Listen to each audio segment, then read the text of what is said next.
Moderný učiteľ by mal určite vedieť zaobchádzať s novými technológiami a taktiež do svojho vyučovania zapájať kreatívne aktivity. Používame počítače a čoraz viac sa do popredia dostávajú aj tablety. Od mladých absolventov by sme očakávali, že tieto nové technológie budú používať, že ich budú ovládať. Pani učiteľke sa pokazil počítač. Dostala náhradný. Ale to je taká šumka. Učiteľ by mal aj kričať, keď si to zaslúžime. Aby boli dobrí, láskaví a aby sa vedeli pochopiť jeden druhého. Byť kreatívny, mal by využívať technický pokrok a jeho prostriedky, reagovať na aktuálnu situáciu. Hlásim sa aj divák k tabuli, ale učiteľka ma nevyvolá. To ma tak štve.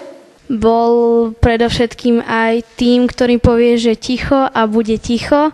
Tak ako ide doba dopredu a technológie, tak by mal aj učiteľ napredovať.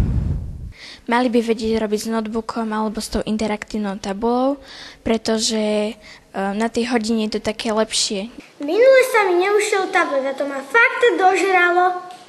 Mne ako absolventovi sa veľmi osvedčila metóda interaktívnej tabule a techniky, ktorá sa využíva na hodinách, či už je to tabula alebo tablety. Minule sa pani učiteľka pomáhala nakalibrovať hyperaktívnu tabulu. To čo znamená kalibrovať?